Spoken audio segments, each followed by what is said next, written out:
we are conditioned to believe that the Colosseum's blood-soaked sand represented the zenith of Roman cruelty, that the sword was the empire's ultimate sanction.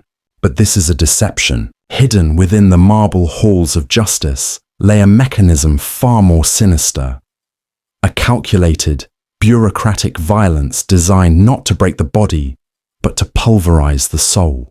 To the citizens of the Eternal City, there existed a fate far colder than the grave, Infamia, to be legally erased, to walk the streets as a breathing ghost while your neighbors look through you as if you were merely air. Before we descend into these archives of forgotten men, mark your presence with a like, and tell us in the comments from which city you witnessed this history. For tonight, we remember those who were forced to be forgotten.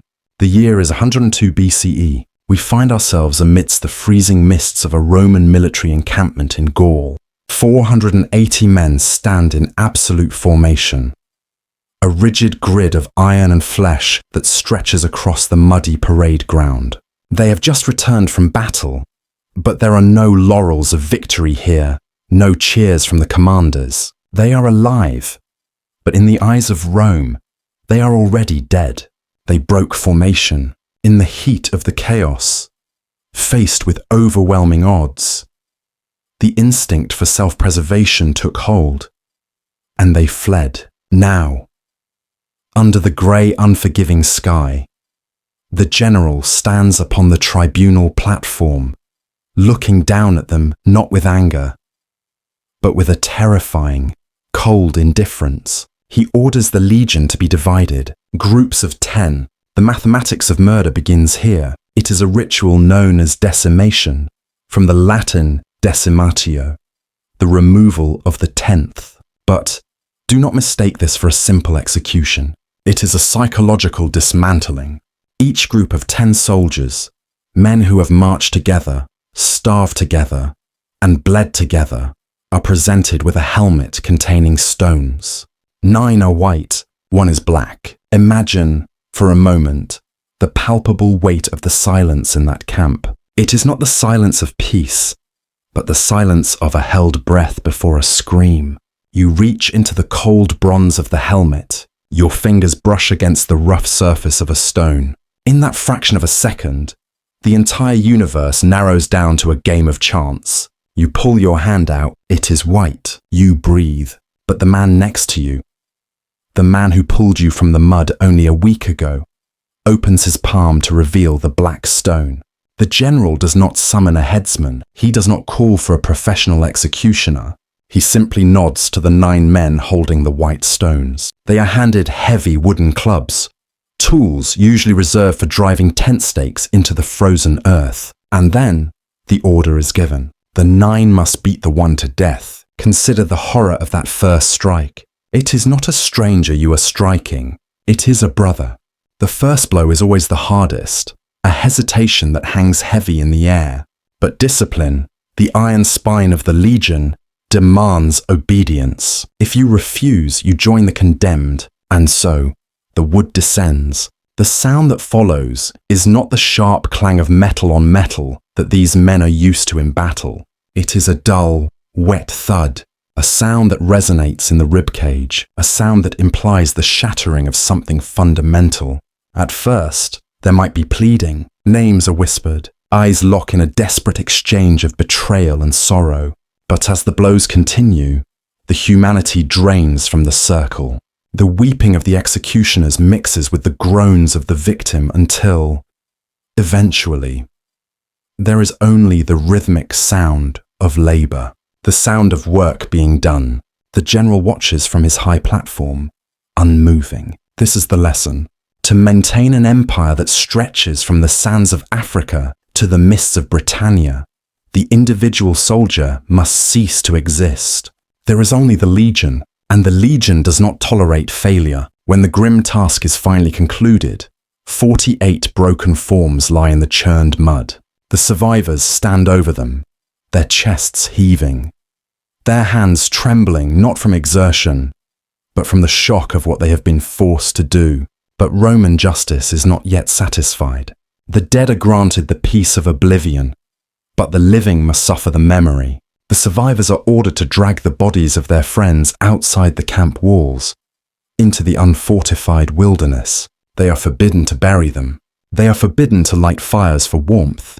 They are stripped of their military belts, the cingulum, the very symbol of their status as soldiers. For the next few nights, they must sleep amidst the corpses of the men they killed. Imagine the darkness of that night. No walls to protect you from the wolves that prowl the forest edge. No fire to keep away the biting cold. Just you and the staring accusations of the dead. Some men do not sleep at all, sitting in a vigil of madness, staring at faces they recognize in the moonlight. Others drift into a fitful slumber, only to wake screaming, their hands clawing at phantom clubs. By the time the sun rises over the horizon, the lesson has been burned into the marrow of their bones. This was not cruelty for the sake of cruelty. In the Roman mind, this was necessary hygiene, a purification. They believed that fear was a more potent binding agent than loyalty. As the historian Polybius noted, the Roman soldier fears his commander more than he fears the enemy. And looking at the hollow eyes of the survivors, who could argue with him? They had been decimated, not just in number, but in spirit. They would never break formation again, because they had learned that while the enemy might kill your body, Rome would make you kill your own soul. We leave the blood-stained mud of the frontier and travel to the very heart of the empire. The Roman Forum in the year 70 BCE. It is market day, the Nundine. The air is thick with the smell of roasting meats, expensive spices, and the sweat of 10,000 bodies packed into the public square. But today, the roar of commerce is silenced by the blast of a trumpet. A herald steps onto the rostra, the raised platform from which the fates of men are decided. He does not announce a victory. He announces a degradation. The crowd parts like the Red Sea to reveal a man walking toward the tribunal. His name is Gaius. He is an equestrian, a member of Rome's business elite, a knight of the Republic. Look at him closely before he is destroyed. See the gold ring on his finger, the annulus aureus, glinting in the Mediterranean sun. It is not merely jewelry. It is a key that opens every door in Rome, a signifier that his word is bond, that his blood is noble. See the tunic he wears, adorned with the Angusta clavia, the narrow purple stripe that marks him as a man of consequence. He walks with the confident stride of someone who believes his wealth can insulate him from consequences. He is wrong. Gaius was an associate of Verres, the corrupt governor who plundered Sicily. While Verres fled into exile, Gaius stayed, believing his connections would save him, but the verdict has been handed down. The punishment is not execution. That would be too quick. That would be too merciful. The punishment is infamia. He stands before the magistrate. The herald reads the scroll of his crimes, detailing every bribe, every stolen coin, every act of extortion. The voice is calm, bureaucratic, detached. When the reading concludes, the dismantling begins. It happens in silence, which makes every sound amplify like a thunderclap in the ears of the condemned. An attendant, a public slave, approaches Gaius. He reaches out and takes the hand that wears the gold ring. Gaius flinches, a micro-movement of resistance, but he knows he cannot pull away. The ring is slid off. The sensation is subtle, the friction of metal against skin, and then absence. The attendant holds the ring up for the crowd to see, a small circle of gold that contained the man's entire social existence. Then, he drops it into a bronze collection box. Clink, a tiny sound, the sound of a life ending. Next, the clothes. 2 guards seize the shoulders of his fine linen tunic. They do not unfasten it gently. They strip it from his body with a violent efficiency, leaving him standing in his undergarments, shivering in the heat of shame. The purple stripe is gone. In its place, they toss him a tunic of coarse brown wool. The fabric is rough, scratching against his skin like sandpaper. It is the color of dirt. It is the uniform of a slave. As he pulls it over his head, he is not just changing clothes, he is changing species. But the ritual requires one final, permanent marker. A barber steps forward with iron shears. Gaius has worn his hair in the elaborate style of the aristocracy, oiled and perfumed. The barber grabs a handful of hair, forcing Gaius's head down. Snip, snip. The hair falls in clumps to the marble floor. It is not a haircut, it is a mutilation. He is shorn unevenly, close to the scalp, in the style known as capillamentum servile, the slave's cut. When Gaius lifts his head, a gasp ripples through the crowd. The man who walked up the steps is gone. In his place stands a beggar, a nobody. The transformation is absolute. The magistrate waves a hand, dismissing him like a stray dog. Lictor colligamanus. Go, lictor, bind his hands. But there is no need to bind him. He is broken. Gaius turns to face the city that once celebrated him. The silence of the crowd breaks, replaced by a low rumble that swells into a roar of mockery. Someone throws a handful of mud. It hits his chest with a wet smack, staining the brown wool. Then another, then a piece of rotten fruit. He begins the long walk out of the forum. There are no lictors to clear his path, no clients to whisper flatteries. The crowd presses in, jeering, laughing, spitting. He is pushed, shoved, tripped. He stumbles out of the forum and disappears into the labyrinth of side streets. He is still physically alive. He will breathe. He will eat. He will sleep. But Gaius the equestrian is dead. His name is erased from the voter rolls. His signature is worthless. He cannot testify in court. He cannot write a will. If he is murdered in an alley tonight, the law will not care. For ghosts have no rights. This was the genius of Roman cruelty. They understood that for a man of status, the loss of dignitas, of dignity, was a torture far more exquisite than the rack. They let you live, just to ensure you had enough time to mourn yourself. If the story of Gaius was a tragedy of greed, the story we approach now is a tragedy of survival. We must turn back the clock to 216 BCE, the Battle of Cannae. It was the single bloodiest day in the history of the ancient world. Hannibal Barca, the nightmare of Rome, had encircled the legions and butchered them in the suffocating heat of the Italian summer. 70,000 Romans died in a single afternoon.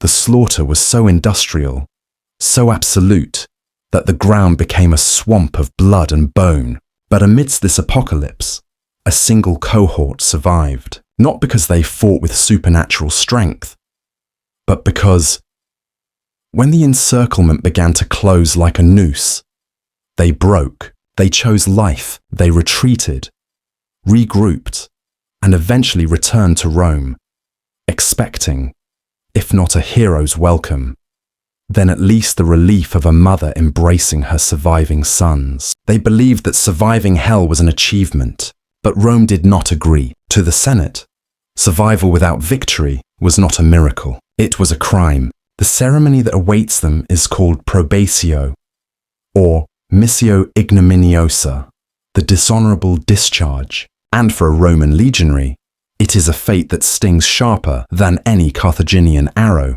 The survivors are assembled on the Campus Martius. These are men who have given 20 years of their lives to the Republic. Their bodies are maps of scar tissue, etched with the history of Rome's wars. They stand in formation, 480 of them, forming a hollow square, but their weapons are sheathed. Their heads are bowed.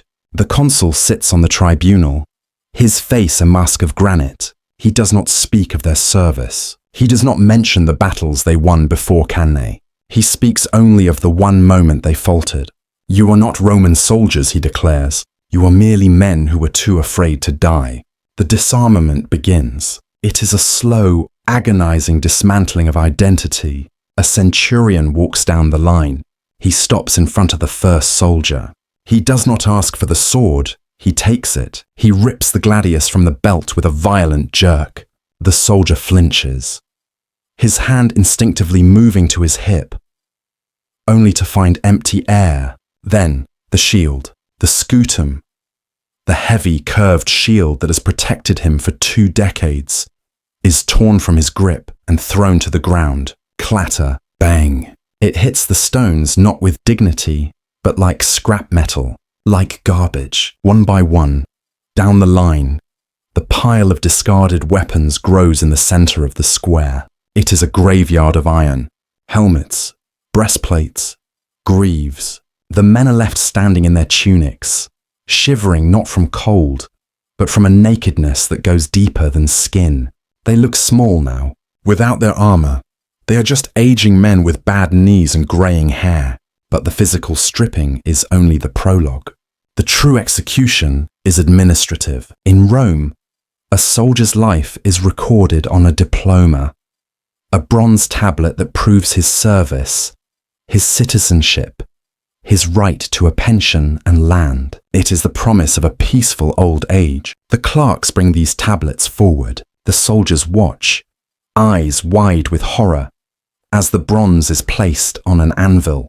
A hammer rises, clang, the tablet shatters, or worse, it is thrown into a brazier of burning coals. Watch the faces of the men as the smoke rises. That smoke is their retirement. That smoke is the farm they were promised. That smoke is their children's inheritance. It is all drifting away into the grey sky. The clerk then opens the great military ledger. Next to each name, he does not write deceased. He writes a single, venomous word. Ignavus, coward. And then comes the final insult, the departure. Every Roman camp, every military assembly has 2 gates. The Porta Praetoria, the front gate, facing the enemy, through which soldiers march to glory, and the Porta Decumana, the rear gate, the back door. This is the gate used for waste removal. It is the gate through which the latrines are emptied. It is the gate through which the bodies of the plague-ridden are carried out. The consul points a finger toward the rear gate. Leave, he commands, by the path of the unclean. The cohort turns. They do not march, they shuffle.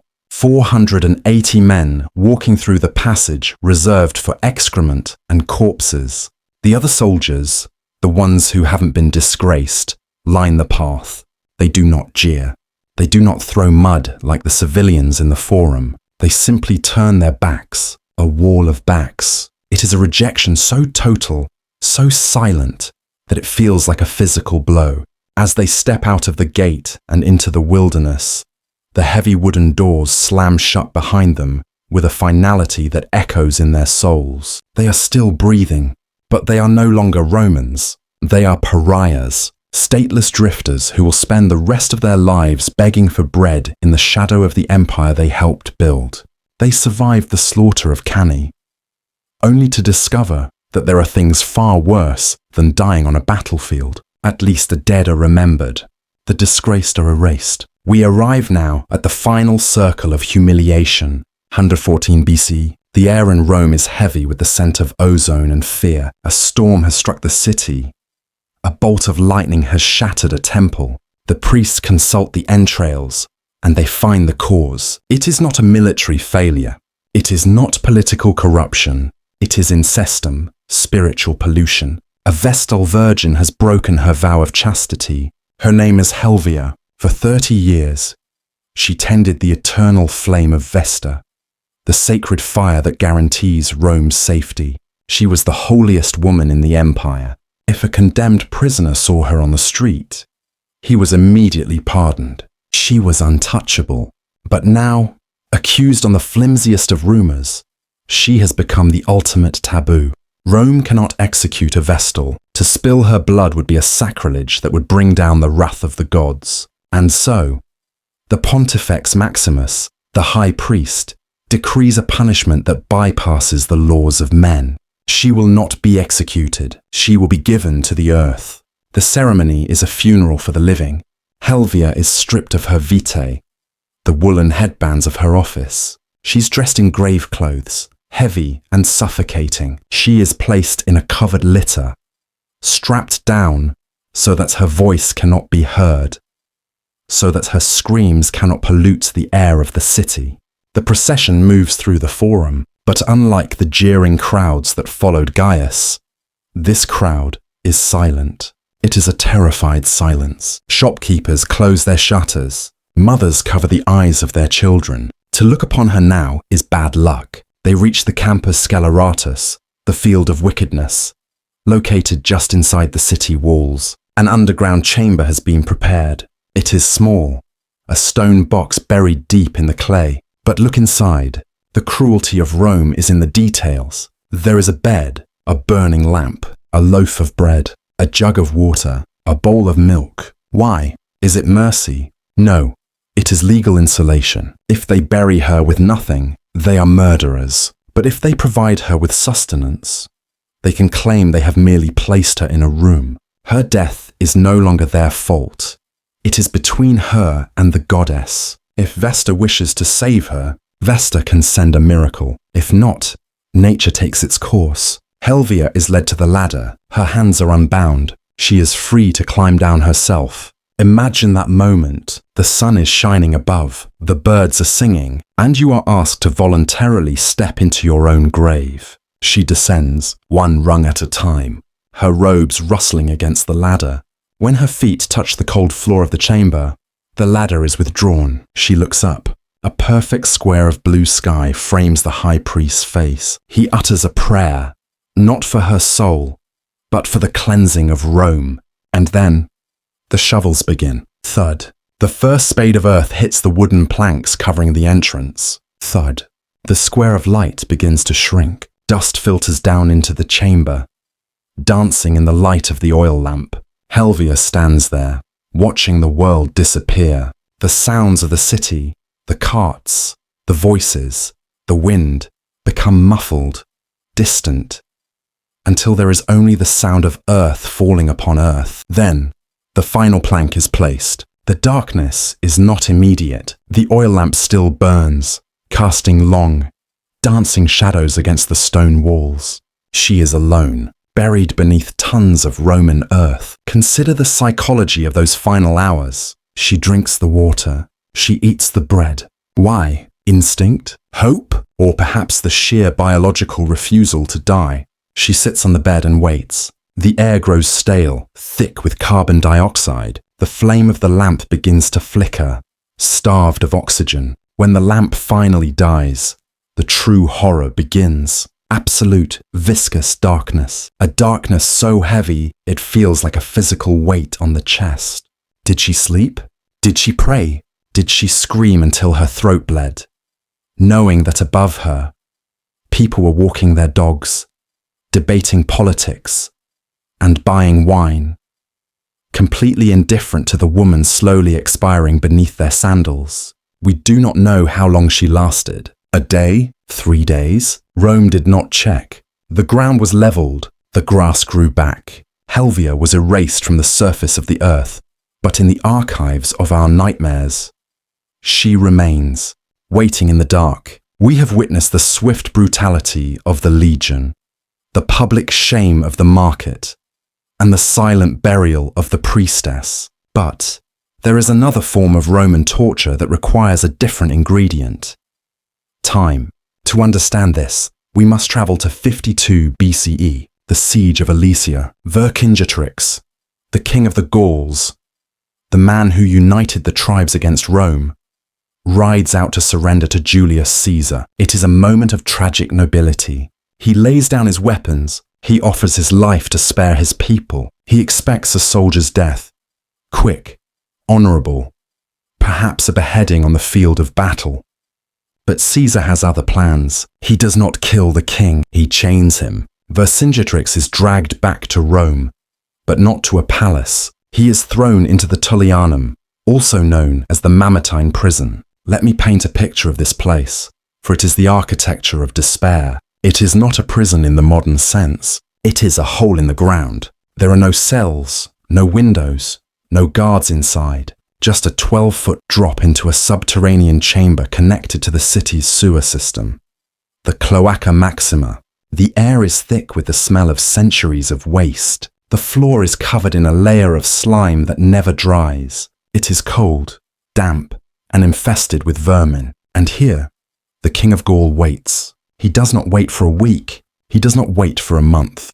He waits for 6 years. Imagine the psychology of that waiting. 6 years in near total darkness. Muscles that once wielded a battle axe atrophy into useless meat. Eyes that once scanned the forests of Gaul go blind from the lack of light. The mind begins to cannibalize itself. He sits in the filth, listening to the sounds of Rome above him. The carts rolling, the citizens laughing. The life of the city continuing as if he never existed. Why? Why keep a fallen king alive in a sewer for 6 years? Because Caesar needed a prop. In 46 BCE, Caesar finally celebrates his quadruple triumph. The day arrives. The grate above the dungeon is opened. Light, blinding, searing light, floods the hole. Soldiers descend and drag the broken creature out. They wash him, not for his comfort, but so he looks presentable. They dress him in his old armor, which now hangs loose on his emaciated frame. And then, the parade. Vercingetorix is paraded through the streets of Rome. The roar of the crowd is deafening. Flowers are thrown, trumpets blast. He is the centerpiece of the show, the living proof of Caesar's glory. He walks, blinking in the sun, a ghost from the past dragged into the present. The crowd jeers at him, spitting on the man who defied their empire. But the spectacle has an expiration date. As the procession climbs the Capitoline Hill to the Temple of Jupiter to offer sacrifices, the king is quietly pulled aside. The show is over. The prop is no longer needed. He is not given a speech. He is taken to a small room nearby. An executioner stands behind him with a garrote, a cord for strangulation.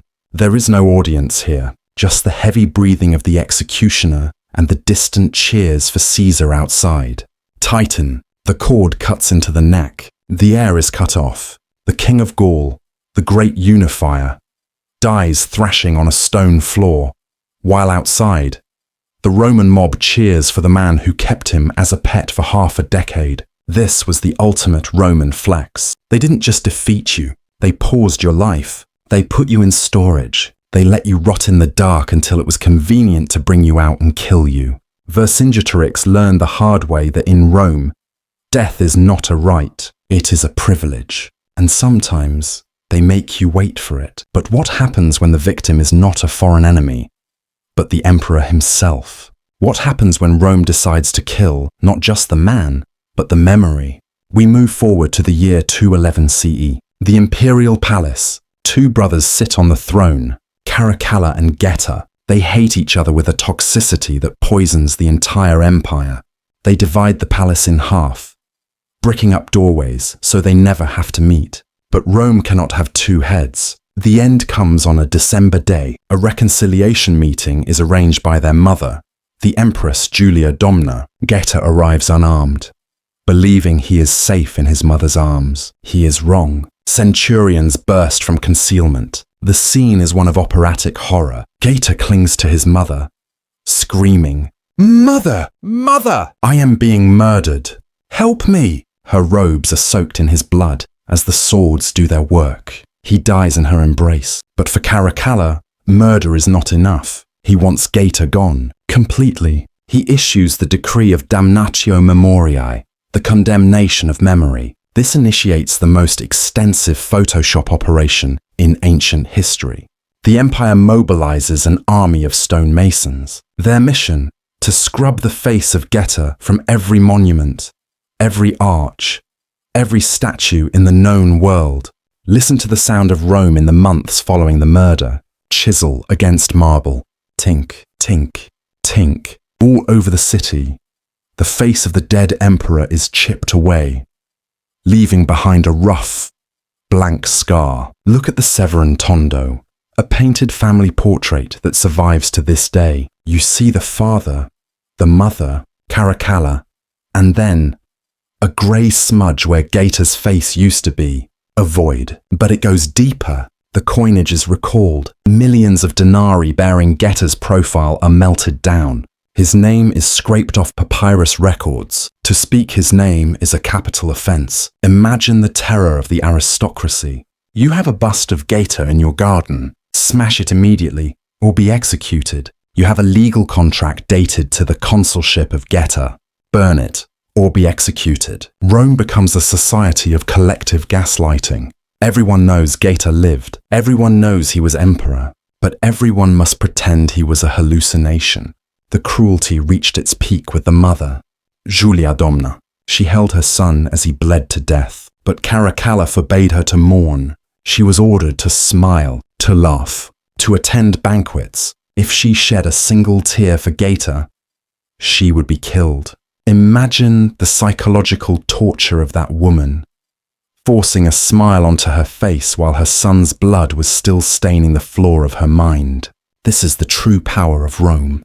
They claimed dominion not just over the land, not just over the body, but over history itself. They believed they could edit reality, and in a way, they failed. We are talking about Gaeta today. The scars on the statues draw the eye more than the pristine faces. By trying to erase him, they created a mystery that has lasted 2,000 years. The void speaks louder than the voice ever could. But for the people living through it, the lesson was clear. Do not cross the state, for the state can make it so you never even existed.